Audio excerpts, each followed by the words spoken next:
So this video started just for cleaning, but then kind of morphed into a lot of different subjects. So I made 2 separate videos. This is the longer one. How do you clean your cage or aviary or both? So I got not only an aviary, but I got a bunch of bird cages and a little like play area right here. And I cut them out once a week. There's 8 birds. They're pooping machines, so you gotta be careful of like bacteria and stuff. And what they do is they poop all over the windowsills, on the top of the windows, on these little bars.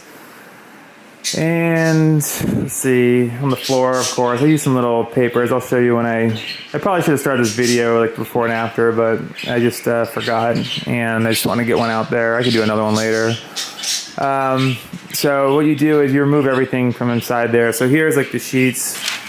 I bought like 1,000 from Amazon for like $25, and that prevents or makes it easier for taking stuff off the floor, whatnot.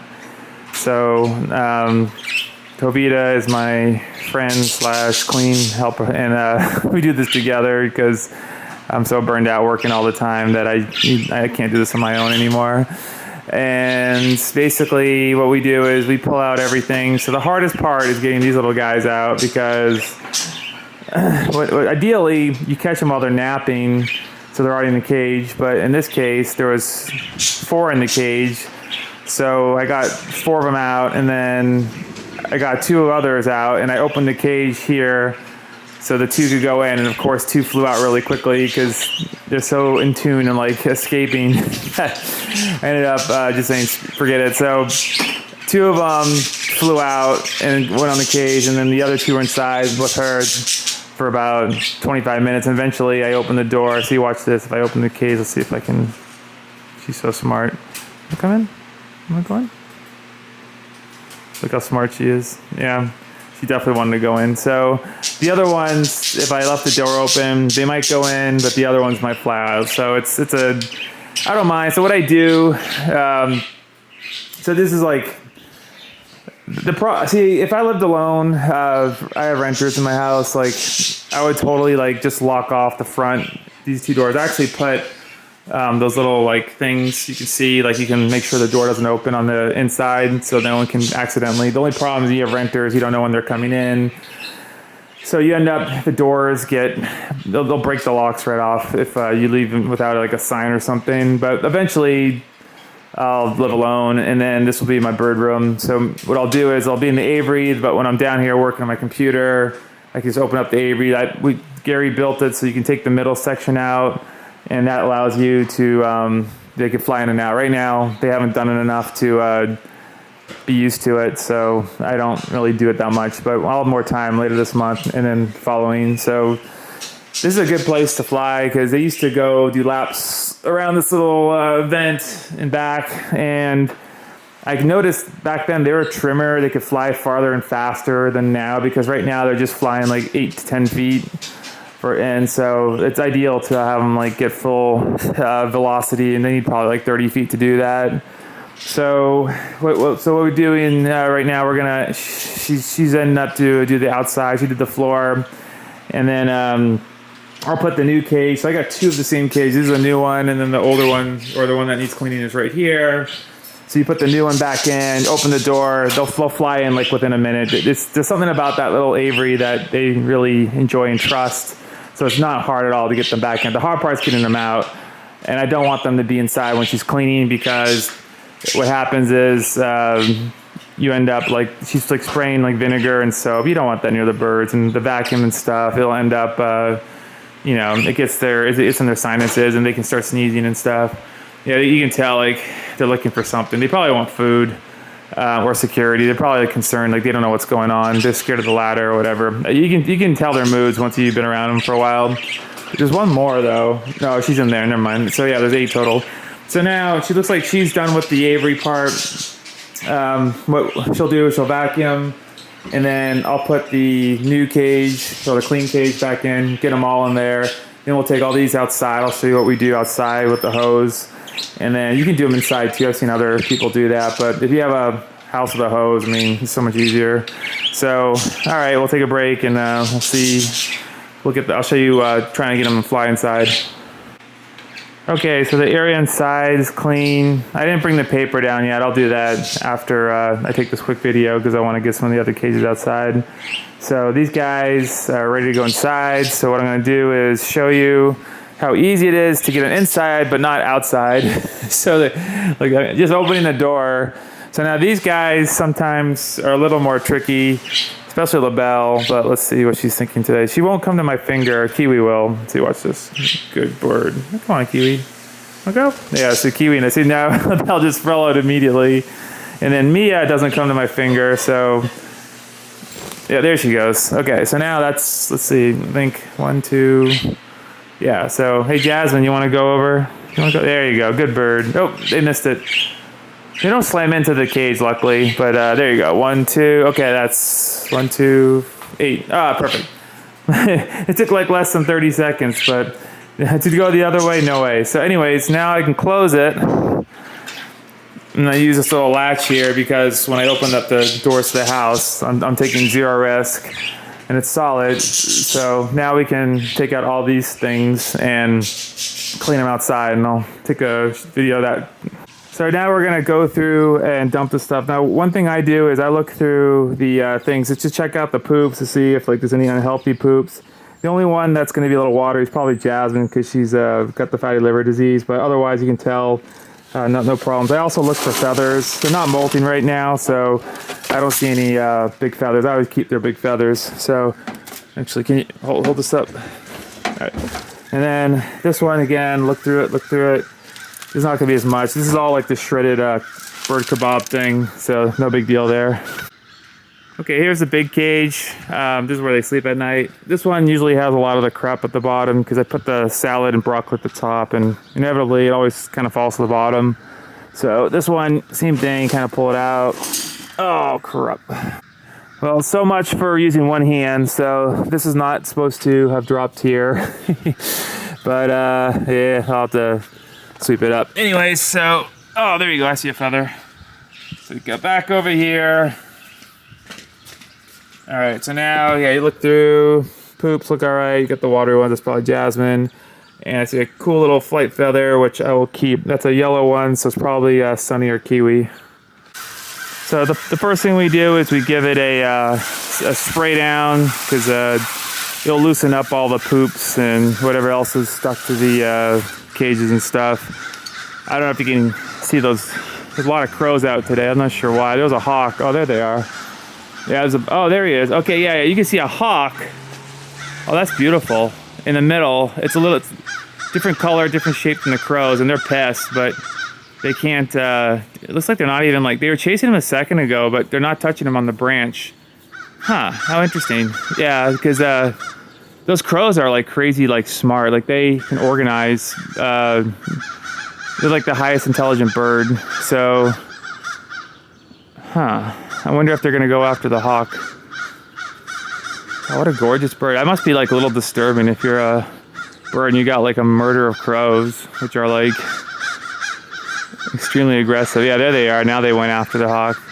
See, in the air, the hawk has less advantage. Wow. So after hosing everything, then Jovita will spray it with a solution of vinegar and soap. Is that correct, vinegar and soap? Yeah, I think so. So she's going to end up basically using that to help soften, again, the poops. And it's also, you know, we're going to wash it down, but if for some reason don't get it off, it's not harmful to birds versus like a commercial cleaner, which can get like absorbed into the perches or something. And then now you got like toxic chemicals on your birds, which, as you probably know, like is the easiest way to kill them.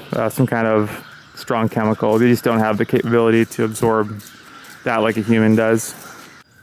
All right, so I walked across the street. As you can see, I got a bunch of little seed things. So since my birds are a little picky, spoiled parakeets, they don't eat all the seeds that they should because they have their favorites. And if they were starving, they probably eat everything. But you only like, if you're not starving, then you eat whatever is your favorite. So I try to make it so they have to like go through and like pick out the ones they don't want to eat too, because those are probably the healthier ones.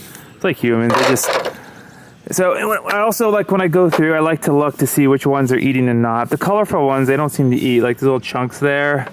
And then the pellets, I'm using Harrison's food pellets. I'm wondering if they eat those. They're so small, they're hard to see, but I can see some in there. So those are a little more expensive, but if they can eat those, I'll be better off for it. But overall, a lot of seed casings, so that's a good sign. It's weird that the colorful ones probably might have some nutritional value, but they just don't seem to like it. So yeah, like these bigger ones here, looks like a popcorn kernel. It's too big for their beaks probably. And I don't know what these are, but I don't know. So anyways, these are KT and Dr. Harvey's I go back and forth because one's a little cheaper than the other. So when I hit the lottery one day, I'll just go with the nicest stuff. But as long as they can fly around, have decent diet and fresh greens, they'll probably be okay. And then this is a good way for me to get back to the birds around here because there's some chickadees, some sparrows right there. They'll be all over it in a few minutes. Just as an aside, I went to Charlottesville, Virginia 2 days ago and picked this up. It's a 500cc scooter from 2006, way ahead of its time at the time. Super comfortable. It goes up to 95 miles an hour. Got it on eBay for dirt cheap. And then I have a electric Harley over there and a steampunk bike with a Back to the Future plate. So I'll do some videos on my motorcycle channel. This is my daily driver, which will be replaced with electric motorcycle next year after I sell all these in the springtime. And then these ones also I really like are my around town ones. Yeah, corny, cheesy license plate. This one is probably like a daily driver for most people in like Southeast Asia, Thailand. Same with this one, a Honda ADV, super popular bike around the country, not in our Washington, D.C. or Arlington where I live, but eventually I will get these to be popular because the traffic's getting bad. They're trying to go away from car-centric in Arlington, which is the way for every city, but at the same time, like, people don't want to give up their habits. So I used to drive fancy cars. Now I just get a basic Honda, and I drive high-powered motorcycles. And these things can go like 0 to 60 in like 3 seconds. So that gives my little cheap thrill for the day. So yeah, my life is like budgie parakeets and motorcycles. But I have a YouTube channel. It's called Washington, D.C. Motorcycles. I'll put a link to it. Oh, here we go. So now, that was clack. That was like seriously 2 minutes. All right, we have to wait for this car. I see like about 20 sparrows. Now they're going to fly away. Yeah, they're protected from the wood, that wooden branch that a truck hit. But yeah, you can see them now. I'll just zoom in.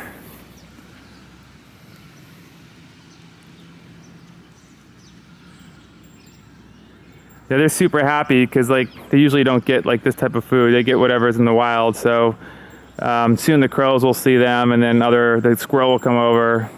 But yeah, there's a ton of wildlife here. I love it. I'm gonna plant a big tree in my yard soon. It's so pretty here. It's just January 1st. Like there's like no one around, and it's a park right there. They're gonna redo it, Arlington. I'm actually like part of the association to fix it, but it's really pretty over here. So when they don't have food and they don't have their cages, they ended up like usually going to the top.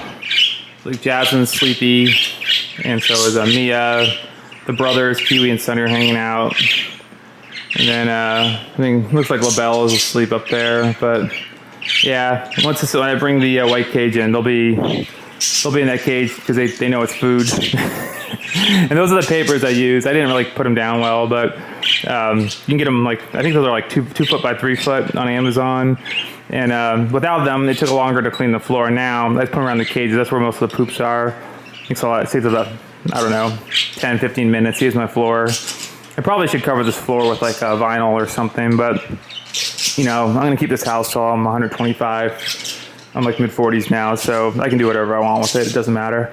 This is like the ultimate like gold mine investment. It's near a metro station and very popular bar spot, so it's easy to get Airbnb or like renters and stuff.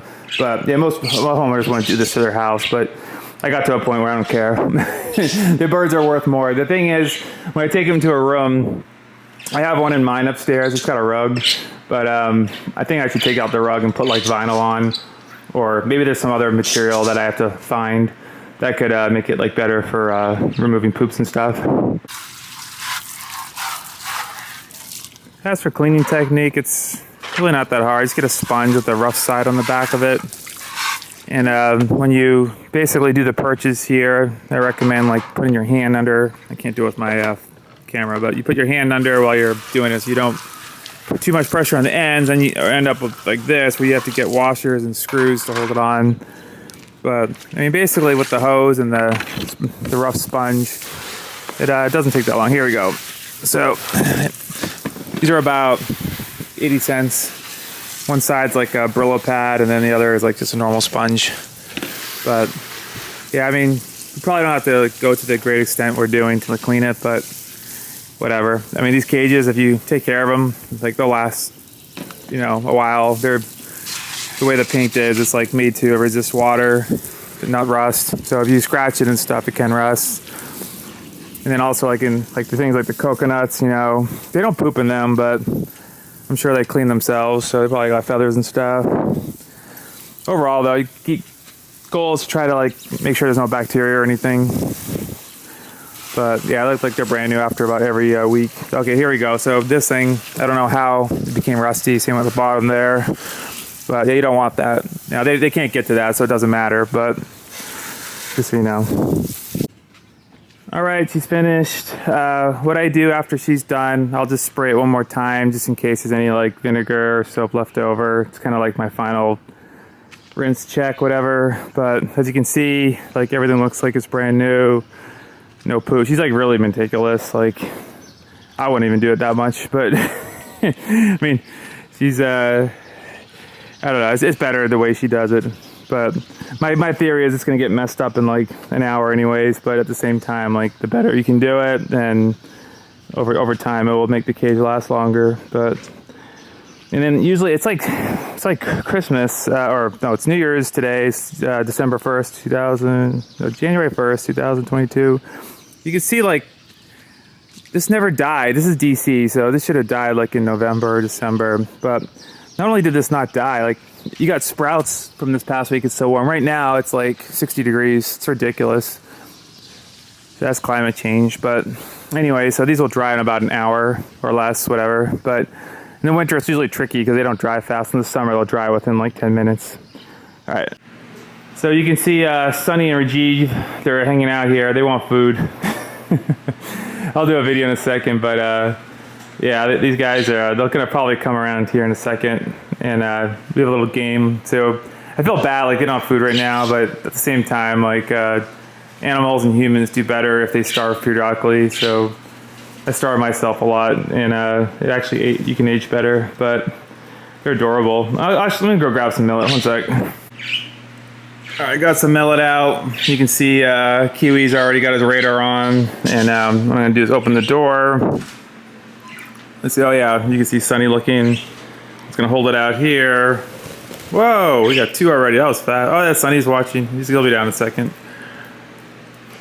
Yeah, I mean, I don't believe in using food as a way to train your. I don't even train my birds. Like, they just generally like to play with me, but I'll never have them like go to my finger or be on my shoulder, which is totally fine with me. See, that pisses me off because Sunny was just chasing Jasmine. Yeah, I don't know how to stop that, but there we go. Oh, come over. Come on, Sunny. There you go. Jasmine's over there. So now the reason oh, guys, you totally blew it. All right. Just hold up. Hold up. I got you. All right. So usually I use two hands, and two hands is easier. Okay, there we go. Whoa, Jesus. All right, let's try again. All right, I gotta figure out. I'll just hold up my thumb like this. There we go. 1, 2. Okay, so these two guys can eat next to each other without fighting. Gizmo can't. She's like totally. Oh wow. So that usually Gizmo doesn't do this, but yeah, you can't eat next to her. She'll like totally like rip your head off. Now she's not that tough, but she has a really. It's like an alarm. And so people, like, when they hear her alarm, they kind of leave her alone. Okay, wow, this is amazing. I never had 4 on one hand before. So I usually use 2 hands, and they kind of spread them out, but they're probably so hungry that they're just like, whatever. Don't mess with me. We all got enough millet to go around. But yeah, these are the 3 males too. I think males just generally like get along better, while the females are just a little more territorial. But yeah, these guys, like, at least twice, 3 times a day. I'll have them on my hand, you know, hanging out, eating millet and stuff. I never trained them to do this. They just kind of, they just came over one day when I had millet. I was coming in the cage. I'm like, oh, okay, I see how it works. So there's a couple that really, wow, that's, no. See, now I'm trying to spread my fingers out so they don't fight. That's funny because Jasmine and Gizmo on the end, they're friends, like best friends, but like when it comes to the coconut or food, like they'll fight. But then like 5 minutes later, they'll be like loving on each other. So it's kind of fascinating behavior. They're just like on and off with each other. And then, yeah, this is cool. So the reason Jasmine and the blue one, or Jeeve, her boyfriend, like they can like be next to each other and not fight. But if it was another male, she'd probably be fighting with him or vice versa. So yeah, it looks like they're all chowing down, enjoying their little afternoon snack. Now, it's not the best place to do it because you look down. Yeah, but we have to clean the floor anyways in a minute, so it's not a big deal. But generally, I try to go over to the couch or something. But yeah, I just wanted to show you. Let me just go over here, and then after, I'll put it over here. I'll roll it off, and then I'll just jump off. There you go. I won't let them finish it though, because that's just too much. They'll get fat maybe. I'll give them like 2 minutes and take it away. All right, I put paper towels on the bottom. You can use paper, newspaper, whatever. And then the tricky part is when you slide it in to get the paper and the other part on top of it to like line up. And then I did the same to this one here, although this is the backup cage for next week, which will be on the outside. So when we clean the one on the inside over there, this is ready to go. And then their playpen, same thing. Stick a couple paper towels right here. So now we gotta go in there. The front door and the side door is closed. We'll straighten up the papers and then stick both cages in there. And they've been kind of pissed off like usual, but they'll get over it. So I think most of them are just kind of sleeping right now and cleaning themselves. So the order is the camera goes first because you got to put the little table next. And I got a little right angle thing from Amazon. They're 1 foot. And then this camera is only like $60, but it connects to your phone really easily. It's called Wise. And basically you can watch your birds anytime. You can speak to them if you want. That's awesome investment, especially if you're traveling. You want to check them out and stuff or show people. So next was a white cage. Key is you got to have like 4 inches of paper around it because the birds are going to poop. They like to hang on the side. You can tell they want to go inside the cage. Even though there's no food, they probably assume there is food. It's their home. It's like you being like stuck in the outside waiting for like your Airbnb to get ready and someone wants to let you inside. So this is their home. Even though like this whole thing is their home, this is their place. They know it. All right, so I put the small cage. We didn't clean it with the hose because they don't really go in there that much. So I figure it's not worth it to clean it every week, maybe every 2 weeks. You can tell that the cage is wet, so they're like they're cleaning it with their mouth. It's like this instinct when they feel like there's water. And then you see how Kiwi puffed up? That's like the position he gets before he takes a bath. When these birds see water, like they just instantly like want to think of taking a bath. Just like when you give them a wet leaf or like a spinach, or if you show a bird bath. I have another video coming up. One other thing is I open the window during cleaning so they can like get some fresh air. And I put a metal mesh screen. I'll show another video, but basically, Jasmine, what are you doing? Get off her. Jeez, what a rude bird. All right, but basically, they're like best friends too. That's so weird. Like that coconut brings out the worst in there. But basically, it allows that mesh screen allows no animals to get in or our birds to get out. So, or my birds to get out. But yeah, that just and then put a little perch there too. Mating.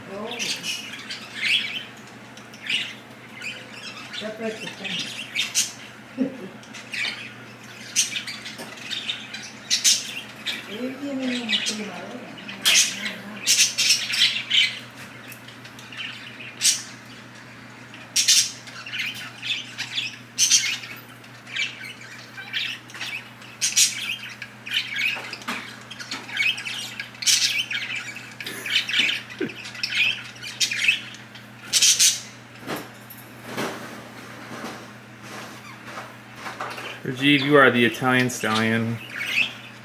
Impressive show.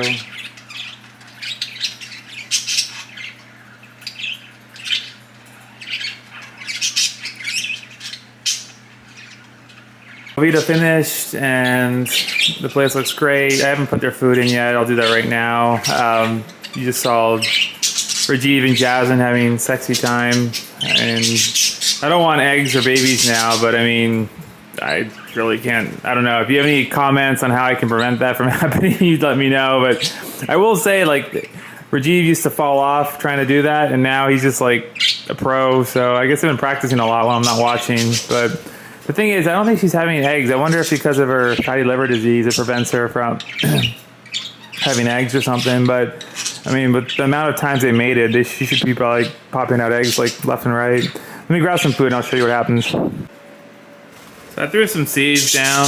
I like putting it on a plate because in the wild they're all on the ground, you know, running around looking for seeds and stuff. So I want them to have like the natural experience of being in the wild despite being stuck in a human-made aviary. And I don't know, I think they seem to like it. So half their seeds are probably in the seed trays and the other half are on top of the cage. I threw some extra large spinach. Like they come in a bundle at the supermarket. So I like those. They like eating those little long ends. And then the broccoli is behind LaBelle's butt. So usually around 8:30, Pepe, the bird, the gorgeous blue bird right in front of us, will start like humping it and mating it. So that'll be another video soon. But it's all, this is, they're really happy. They just flying around all day long. I'm a little concerned though. Like, I wonder if Jasmine's gonna start having eggs. I can't tell if she's fat from eggs or like just fatty liver disease. So it's gonna be tricky. But all right, so you got a good glimpse of how to clean the area, and here's the final thing. So I'll take a video like next time I do this like professionally with like a better camera and stuff. When it looks like, I mean, they're gonna tear it up.